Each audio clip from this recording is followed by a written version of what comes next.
Hello students, welcome back. I am Anurag, M N English from Patna University. आज के इस class में हम लोग रेनबो पार्ट 2 के second chapter song of my self का स्टडी करेंगे। रेनबो का अर्थ होता है इंद्रधनुष। बरसात के मौसम में जब हल्की हल्की बारिश हो रही हो और उस पर जब सूर्य का प्रकाश पड़ता है या पड़ेगा तो आपको आकाश में एक मल्टी कलर्ड आर्क दिखाई देगा, एक रंग बिरंगी आपको आकृति दिखाई देगी। इसी आकृति को हम इंद्रधनुष बोलते हैं। इंद्रधनुष में 7 रंग होते हैं: red, orange, yellow, green, blue, Indigo और वायलेट। किसी भी एक कलर से ये रेनबो काफी ज्यादा सुंदर होता है। आप किसी एक रंग से तुलना कर दीजिए, ये ज्यादा खूबसूरत होगा। इसका मतलब कि ये रेनबो एक संदेश दे रहा है कि अगर आप एकजुट रहते हैं, एकता के सूत्र में बंधकर रहते हैं, भाईचारा को बनाए रखते हैं, तो आप ज्यादा खूबसूरत और मजबूत दिखिएगा। और जैसे ही आप बिखर जाते हैं, जाति के नाम पर, धर्म के नाम पर, संप्रदाय के नाम पर, क्षेत्र के नाम पर, जैसे ही आप बट जाते हैं, आपकी खूबसूरती और आपकी मजबूती समाप्त हो जाती है। तो याद रखिएगा, ये रेनबो आपका प्रतीक है एकता का, सुंदरता का, समानता का, मजबूती का ये एक प्रतीक है। और हम लोगों को संदेश भी दे रहा है, एकजुट रहिए, ज्यादा खूबसूरत दिखिएगा। आगे बढ़ते हैं। अब हम लोग वाल्ट विटमन का परिचय देखेंगे। वाल्ट विटमन का हम लोग परिचय देखेंगे। याद रखिए, हम लोग उस व्यक्ति का परिचय करते या कराते हैं जो अपनी मेहनत और सोच से बहुत आगे निकल जाता है। याद रखिएगा, वह साधारण व्यक्ति जो अपनी सोच और मेहनत से बहुत आगे निकल जाए, हम लोग उस व्यक्ति का परिचय कराते हैं। यदि आप भी मेहनत करते हैं, अगर आपकी सोच बड़ी है, तो आने वाले समय में आपका भी परिचय कराया जाएगा। इस बात को आप याद रखिएगा। Walt Whitman was born in 1819 and died in 1892। Walt Whitman का जन्म 1819 में और इनकी मृत्यु 1892 में हुई थी। जब मैं 12th में था तो मेरे टीचर ऐसे ही पढ़ाया, तो मुझे समझ में नहीं आया कि ये बर्थ और डेथ बताया क्यों जा रहा है। लेकिन बाद में मुझे समझ में आया कि ये बर्थ और डेथ एक आपका सूचक है। किसका? कि जो भी इस दुनिया में आया है वह एक न एक दिन इस दुनिया से वापस जाएगा। याद रखिए, इंसान जन्म लेता है, काम करता है और मर जाता है। जन्म लेना और काम करना, जन्म लेना और मर जाना ये हम लोगों के बस में नहीं है, लेकिन काम करना हमारे बस में है। और अपनी पहचान बनाने के लिए काम करना पड़ेगा। जन्म से, मृत्यु से किसी की पहचान नहीं बनती। किसी भी व्यक्ति की पहचान उसके कार्यों से बनती है। और बड़ा अमेजिंग फैक्ट ये है कि दुनिया के हर व्यक्ति को सिर्फ 24 घंटा ही टाइम मिलता है काम करने के लिए एक दिन में। अब कोई 24 घंटा का मिस यूज करके अपने आप को बर्बाद कर देता है, और कुछ लोग इस टाइम का यूज करके अपने आप को काफी आगे लेकर चले जाते हैं। याद रखिए, जिसके लिए आप काम करेंगे वह व्यक्ति आपको याद करेगा। यदि परिवार के लिए काम करेंगे तो परिवार के लोग आपको याद करेंगे। यदि समाज के लिए आप काम करते हैं तो समाज के लोग आपको याद करेंगे। यदि आप राज्य और देश के लिए काम करते हैं तो राज्य और देश के लोग आपको याद करेंगे। और इसी से हमारी पहचान बनती है। आगे हम लोग वाल्ट विटमन का परिचय देखते हैं। कौन थे Walt Whitman? Walt Whitman was an American poet, essayist and journalist. Walt Whitman America के एक महान कवि, निबंधकार और जर्नलिस्ट अर्थात ये पत्रकार थे। ये कवि थे, निबंधकार थे और पत्रकार थे। आगे बढ़ते हैं। Walt Whitman the people's poet.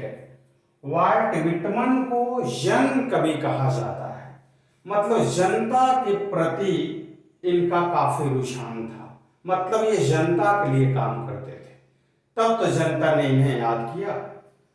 Walt Whitman the people's poet is perhaps the most individualistic literary figure that America has ever produced.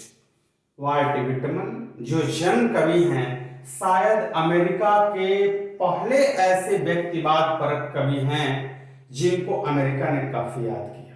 लेकिन याद रखिए, इनसे पहले इतना श्रेष्ठ कवि, व्यक्तिवाद परक कवि अमेरिका ने प्रोड्यूस नहीं किया, अमेरिका ने उत्पन्न नहीं किया, मतलब अमेरिका में ऐसे महान कवि उत्पन्न नहीं हुए।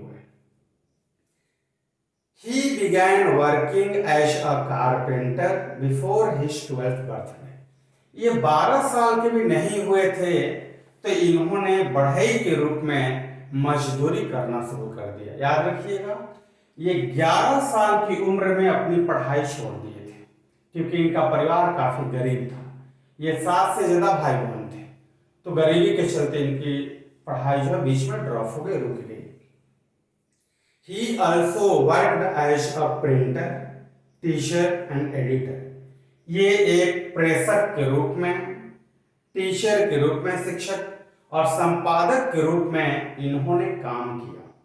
And was volunteer nurse during the Civil War. और जब अमेरिका में गृह युद्ध शुरू हुआ तो इन्होंने वहां पर सेवा करने का काम किया। वाशिंगटन डीसी शहर में घायल लोगों के लिए हॉस्पिटल बनाया गया था। उस हॉस्पिटल में वाल्ट विटमन फ्री में सेवा करने का काम शुरू कर दिए थे। Whitman's poetry, all of which is collected in leaves of grass. Walt Whitman की जितनी भी कविताएं हैं उनको लीव्स ऑफ ग्रास में कलेक्ट किया गया था, कलेक्ट किया गया है। याद रखिएगा, वाल्ट विटमन की सभी कविताओं को लीव्स ऑफ ग्रास किताब में संग्रहित किया गया है, रखा गया है। Leaves of Grass is known for its free rhythms and lack of rhyme. इनकी हर कविता काफी छोटी होती है, मतलब राइम कम होगा लेकिन रिदम फ्री होगा, मतलब ये फ्री होकर कुछ भी बोलते हैं। भले ही इनकी कविता की पंक्तियां काफी कम होती है, जैसे कुछ लोग बहुत कम होते हैं और बहुत कम बोलते हैं और सच्चाई को बोलते हैं, वैसे ही वाल्ट विटमन थे, कम शब्दों में सच्चाई को बताते थे। Whitman first published it at his on expense इन 1855। 1855 में वाल्ट विटमन इस किताब को, मतलब लीव्स ऑफ ग्रास को, अपने खर्चे पर प्रकाशित करवाए थे। However, फिर भी the free from the poem of the poems and the joyful dedications to the importance of the individual were not well received at first. मतलब अपने पैसा से ये प्रकाशित करवाए, फिर भी कविता का जो फ्री रूप था, स्वतंत्र जो रूप था, वह विशिष्टता के महत्व के प्रति और समर्पण को अमेरिका के लोग पहले समझ नहीं पाए।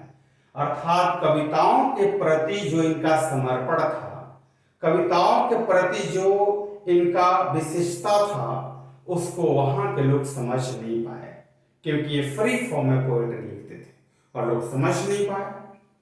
In fact his collection of poems cost Whitman his job as it was taken to be obscene.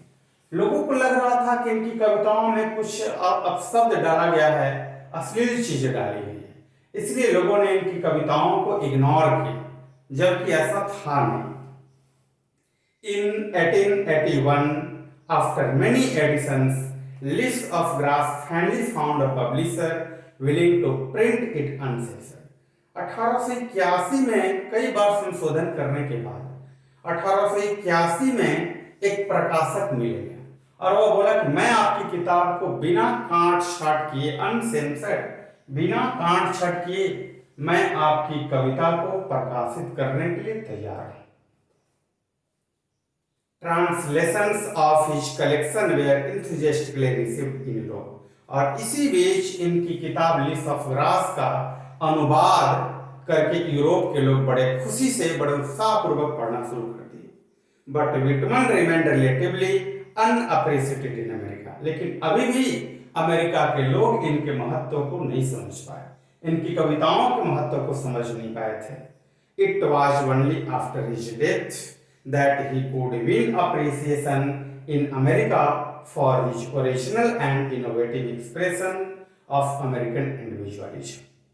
बड़े दुख की बात है कि इनके मरने के बाद अमेरिका के लोगों ने इनके महत्व को समझा। याद रखिए, जब वाल्ट विटमन की डेथ हो गई तो इनके डेथ के बाद लोगों ने इनकी कविताओं का और इनकी महत्व को समझ लिया और लोगों ने इनकी कविताओं को पढ़ना शुरू कर दिया, क्योंकि इनकी कविताओं में ओरिजिनल बात लिखी होती थी और इनोवेटिव एक्सप्रेशन मतलब नई अभिव्यक्ति की चर्चा होती थी और लोगों ने इनकी कविताओं को काफी सराहा, लेकिन तब तक ये दुनिया में नहीं थे। हिज इम्पोर्टेंट वर्क्स, इनकी महत्वपूर्ण जो रचनाएं हैं, इंक्लूड, उन रचनाओं को, उन किताबों को, उन कृतियों को शामिल किया गया। कहाँ? List of grass and drum taps में। मतलब लिस्ट ऑफ ग्रास और ड्रम टैप्स इनकी महत्वपूर्ण कृतियां हैं, इनकी महत्वपूर्ण रचनाएं हैं। आगे बढ़ते हैं, चलते हैं हम लोग पोएट्री पर।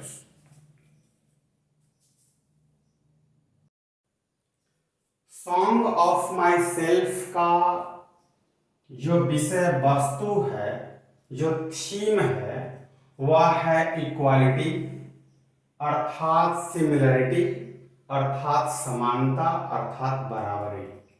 लिबर्टी मतलब फ्रीडम अर्थात आजादी।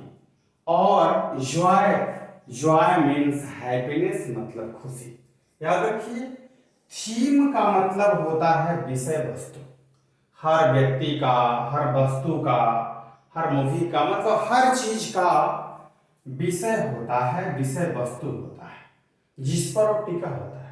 जैसे मेरे क्लास का दो थीम है, नॉलेज और डिसिप्लिन। जब मैं क्लास लेता हूं तो मैं क्लास में बोलता हूं कि मेरे क्लास का दो थीम है, एक लिबर्ट आपका नॉलेज और दूसरा है आपका डिसिप्लिन। मैं इन दोनों से समझौता नहीं करता। जैसे एक मूवी है दंगल, उस दंगल मूवी का विषय वस्तु क्या है? प्रॉपर ट्रेनिंग मतलब उचित प्रशिक्षण। उसमें बताया गया है कि अगर किसी व्यक्ति को अगर प्रॉपर ट्रेनिंग दीजिएगा तो वह व्यक्ति बहुत आगे निकल जाएगा। एक मूवी है चक दे इंडिया, उस मूवी का थीम है नेशनलिटी, राष्ट्रीयता और इक्वालिटी मतलब बराबरी, उस मूवी का थीम है। Song of my self poetry का थीम है इक्वालिटी, लिबर्टी एंड जॉय अर्थात बराबरी, आजादी और खुशी। इस बात को आप याद रखिएगा। आगे बढ़ते हैं। अब पोएट्री के एक एक मैं वर्ड को आपके सामने रखूंगा। देखेंगे फर्स्ट स्टैंजा को। 12th में ये भी क्वेश्चन आता है कि आपको सेंटेंस दे देगा और बोलेगा this line have been taken from, this line has been taken from या this lines have been taken from. तो आपको पोएट्री का नाम लिखना पड़ेगा। देखते हैं, आप पोएट बोलते हैं, वाल्ट विटमन बोलते हैं आई सेलिब्रेट, मैं उत्सव मनाता हूं, मैं खुशी मनाता हूं, माई सेल्फ खुद से, एंड सिंग, और मैं गाता हूं खुद से ही। मतलब मैं खुद से ही खुशी मनाता हूं और मैं खुद से ही गाता हूं। अर्थात कवि बोलना चाह रहे हैं कि मैं अपनी खुशी से खुश रहता हूं और मैं अपने गम से दुखी होता हूं। और एंड व्हाट आई एज्यूम, जो मैं सोचता हूं, यू शैल एज्यूम, तुम भी ऐसा अवश्य सोचते होगे। कवि बोलते हैं कि मैं अपनी खुशी से खुश रहता हूं और मैं खुद ही गीत गाता हूं, और जो मैं सोचता हूं आप भी ऐसा ही सोचते होंगे। आगे बढ़ते हैं।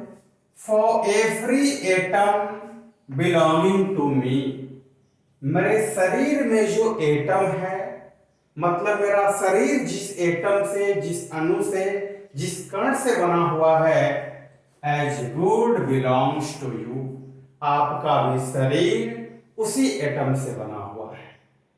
कवि बोलना चाह रहे हैं कि दुनिया के हर व्यक्ति का शरीर एक ही प्रकार के तत्व से मिलकर बना हुआ है। अर्थात इस स्टेंजा के द्वारा कवि ने बराबरी को दिखाया, सिमिलरिटी को दिखाया, इक्वालिटी को दिखाया।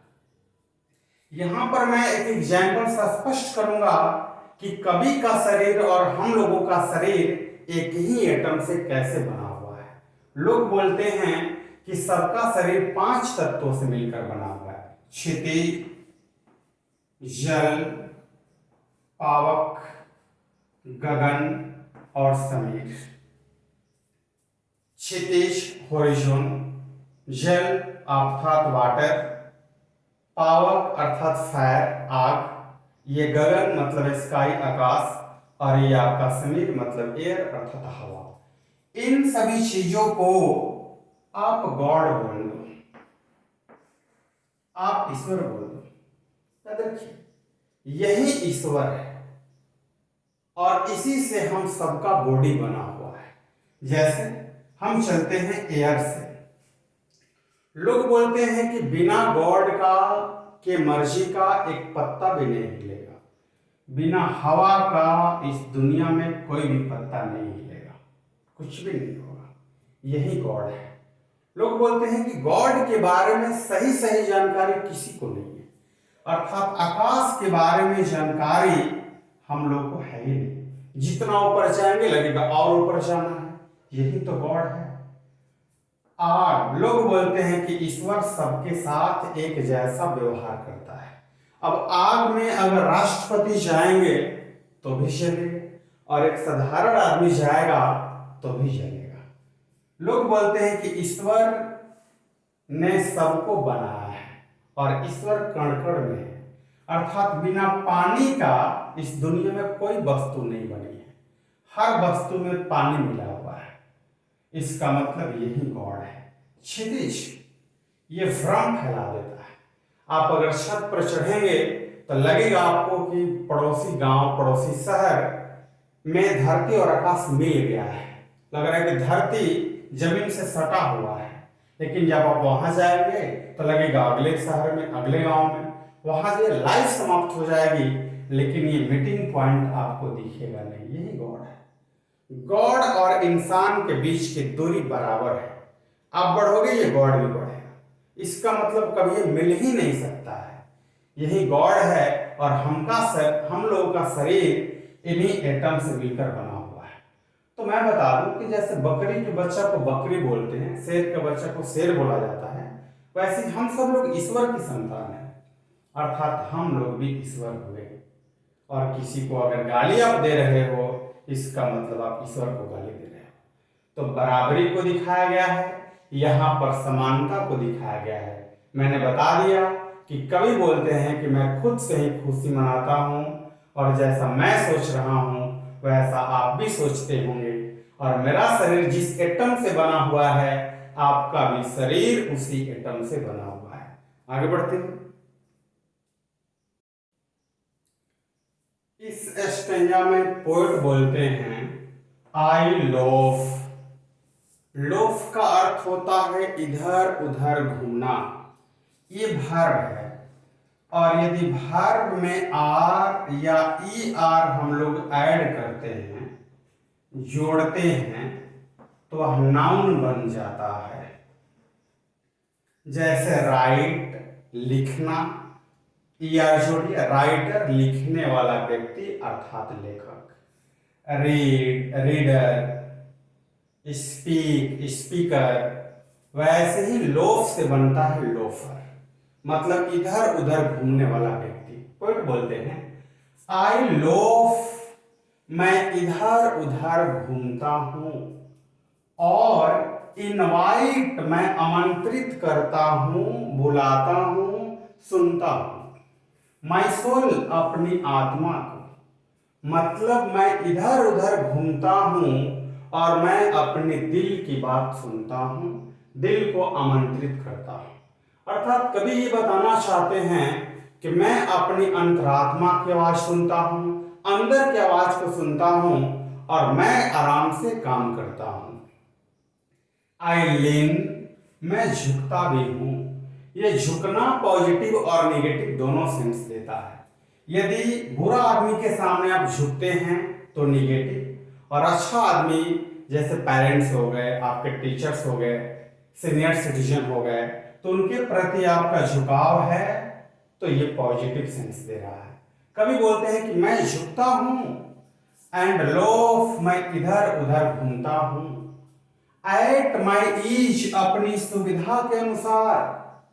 ऑब्जर्विंग, और मैं ग्रहण करता हूं। स्पेयर, उस कांटे को। ऑफ समर ग्रास, गर्मी के मौसम का जो घास होता है वह सूख करके कांटे की तरह हो जाता है और वह पैर में चुभने लगता है। तो मैं जब उस पर चलता हूं तो मैं झुक जाता हूं ताकि दर्द कम हो। कभी बोलते हैं कि मैं झुकता हूं और मैं इधर उधर घूमता हूं। क्यों झुकता हूं? दर्द को कम करने के लिए। याद रखिए, वही घास जाड़ा के मौसम में काफी हरा हरा होगा, आप आराम से उस पर चल सकते हैं, और वही घास गर्मी के मौसम में कांटा बन जाता है। तो फिर यहाँ झुकाने के लिए बना है ताकि झुकिए, ताकि आपका दर्द कम हो जाए। जो पेरेंट्स बचपन में काफी प्यार देते हैं वो मैट्रिकुलेशन के बाद अचानक से डांटना कर शुरू कर देते हैं ताकि आप गलत ट्रैक पर ना जाइए, ताकि आप गलत रास्ता मत अपनाइए। इसीलिए वो डांटना शुरू करते हैं और हम लोग अकड़ना शुरू कर देते हैं। अकड़ना नहीं है, झुकना है। याद रखिए, वे आपके भलाई के लिए डांटना शुरू करते हैं। झुकना है हम लोगों को। कभी बोलते हैं माई टंग, मेरी जो जिह्वा है, मेरी जो जुबान है, every atom of my blood, और मेरे ब्लड का एक एक कतरा, मेरे खून का एक एक कण, एक एक अणु, from made from this soil this air, वो हवा और मिट्टी से बना हुआ है। कभी बोलते हैं कि जिस जुबान से मैं बोल रहा हूं और जो मेरे बॉडी में ब्लड है उसका एक एक कतरा हवा और मिट्टी से मिलकर बना हुआ है। born here of parents, born here from parents and their parents is same। हम लोग जिस पेरेंट्स से जन्म लिए हैं अभी अपने पेरेंट्स से जन्म लिए होंगे, इसका मतलब ये प्रोसेस बिल्कुल इक्वल है। अर्थात इस स्ट्रेंजा में भी वाल्ट विटमन बराबरी को दिखाए, समानता को दिखाए। आगे बढ़ते हैं। इस स्ट्रेंजा में कवि बोलते हैं कि मैं अब आई नाउ 37 ईयर्स ओल्ड। कवि बोलते हैं कि मैं अब 37 साल का हो गया हूं। इन परफेक्ट हेल्थ बिगिन, और अभी मैं पूरी तरीका से स्वस्थ हूं। कवि बोल रहे हैं कि मैं अब 37 साल का हो गया हूं और मैं अभी स्वस्थ हूं। होपिंग आशा करता हूं, to not cease till death, कि मेरा ये स्वास्थ्य मरते दम तक ऐसे ही बना रहे। मतलब मैं 37 साल का हो गया हूं, स्वस्थ हूं, और मैं चाहता हूं कि मरते समय तक मैं स्वस्थ रहूं। हम लोग भी ऐसा ही सोचते हैं। जैसे अगर किसी की उम्र 30 साल है तो क्या बोलेगा, मैं 30 साल का हूं, स्वस्थ हूं और मैं चाहता हूं कि मरते समय तक मैं स्वस्थ ही रहूं। ऐसा तो कोई सोचेगा नहीं कि मैं अभी 50 साल का हूं, काफी स्वस्थ हूं और मैं चाहता हूं कि बीमार पड़ूं और कष्ट झेलते हुए मर जाऊं। ऐसा तो होता नहीं है। इसका मतलब वाल्ट विटमन बोलते हैं कि जैसा मैं सोचता हूं वैसा आप भी सोचते होंगे। नेक्स्ट और लास्ट पैराग्राफ को देखते हैं, आगे बढ़ते हैं हम लोग। क्रीड्स, धार्मिक मान्यताएं और स्कूल्स इन अवेंस, विचारधाराएं। अर्थात कवि बोलते हैं कि धार्मिक मान्यताएं और जो विचारधाराएं हैं, retiring back a while sufficed at what they are but never forgotten। Poet बोलते हैं कि धार्मिक मान्यताएं और जो विचारधाराएं हैं उन्हें भी हम लोग को रिटायर बैक करना चाहिए, हटाना चाहिए। a while sufficed at what they are, जब ये विचारधाराएं हम लोग का नुकसान पहुंचाने लगे तो हम लोगों को उसे हटा देना चाहिए। लेकिन ये मान्यताएं इतनी ज्यादा है कि हम लोग इसे कभी भूल ही नहीं पाते हैं। जैसे अभी कुछ दिन पहले दैनिक भास्कर में एक आपको सीरीज चलाया जा रहा था जिसमें बताया गया था कि मृत्यु भोज पर पाबंदी लगे। मैं सैल्यूट करता हूं दैनिक भास्कर के उस अंक का जिसमें मृत्यु भोज पर रोक लगाने की बात कही गई थी। और वास्तविकता जब घर में किसी की डेथ होती है और लोग उस समय भोज भात देते हैं, ये तो खुशी के टाइम पर ऐसा होना चाहिए। बहुत सारे लोग कर्ज में आ जाते हैं। घर का अगर अर्निंग मेंबर, पैसा कमाने वाला आदमी ही मर जाए और फिर कहीं से पैसा लेकर काम क्रिया कर दिए, इसके बाद क्या होगा? फिर वो पैसा भरते रहिए। तो गम में पार्टी देने की जरूरत नहीं है। मतलब मृत्यु भोज पर रियल में पाबंदी लगना चाहिए। ये दैनिक भास्कर के अंक में लगातार ये कुछ दिनों तक ये सीरीज चलाया गया था। तो धार्मिक मान्यताओं और विचारधाराओं को भी रिटायर करना चाहिए जब लगे कि वह गलत है। जब लगे कि वह गलत है तो उसे हम लोगों को हटा देना चाहिए। आई हार्बर, बहुत सारी ऐसी मान्यताएं हैं जिसे आज हटाने की जरूरत है, लेकिन लोग नहीं हटाते हैं, नहीं भूलते हैं। बस लोग बोलते हैं चलते आ रहा है तो चल रहा है, हम भी उसको मानते आ रहे हैं, ऐसा लोग बोलते हैं। याद रखिए, इंसान अगर हैं तो बदलाव लाइए। क्योंकि अगर बोलिए कि पूर्वज करते रहे तो हम भी कर रहे हैं, तो हम लोग के पूर्वज तो जंगल में रहते थे, नहीं जंगल में रहते थे, ये शहर था कहाँ? लोग जंगल में हम सभी लोग रहते थे। फिर हम लोग आज देखिए चांद पर चले गए। तो इंसान है तो ग्रो करेगा, और जानवर को क्या होगा?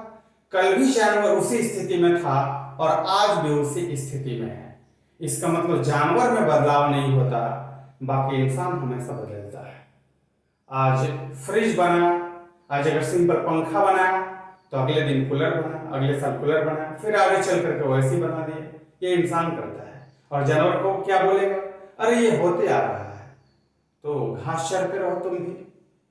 तो जानवर में बदलाव नहीं आता है और इंसान इसे बदलता है। आगे बढ़ते हैं। कभी बोलते हैं आई हार्बर फॉर गुड और बैड, मैं अच्छाई और बुराई दोनों को मानता हूं। मतलब दोनों के लिए मैं सोचता हूं, मैं दोनों में विश्वास करता हूं। और आई परमिट, और मैं अनुमति मांगता हूं टू स्पीक, बोलने के लिए, एट एवरी हैजर्ड, हर परिस्थिति में। कभी बोलते हैं कि मैं हर परिस्थिति में बोलने की ताकत मांगता हूं, अनुमति मांगता हूं कि मैं विपरीत परिस्थिति में भी बात कर सकूं आपसे। नेचर विदाउट चेक, ये प्रकृति बिना जांच किए, विद ओरिजिनल एनर्जी, हम लोग को ओरिजिनल एनर्जी नहीं देगी। मतलब without nature without check with original energy, मतलब ओरिजिनल एनर्जी के साथ साथ प्रकृति हम लोग को आगे कुछ देती है। इसका मतलब की जांच होगी, इसके बाद उस जांच में सफल होंगे तो ये नेचर आपको अलग से एक पावर देगी और आप सफल व्यक्ति की कतार में खड़ा हो जाएंगे। सिंपल, गवर्नमेंट हम लोगों को मैट्रिकुलेशन का डिग्री नहीं देती फ्री में, उसके लिए जांच चलती है लगातार 5 दिन, तो ये नेचर आपको सफलता कैसे दे देगी, इसके लिए भी जांच हो। तो ये सॉन्ग ऑफ माई सेल्फ मैं पढ़ा रहा था। सॉन्ग ऑफ माई सेल्फ में 3 चीजों पर फोकस किया गया है, लिबर्टी, इक्वलिटी और हैप्पीनेस। मतलब बराबरी को दिखाया गया कि हम सब लोग बराबर हैं, आजादी को दिखाया गया, हम सब लोग फ्री हैं, सोचने के लिए, काम करने के लिए, अपनी बात रखने के लिए फ्री हैं, और हैप्पीनेस को दिखाया गया है मतलब हम सब लोग खुश रहें। इन तीनों चीजों पर इस पोएट्री में फोकस किया गया। नेक्स्ट क्लास में नेक्स्ट पोएट्री की चर्चा करेंगे। Thank you very much.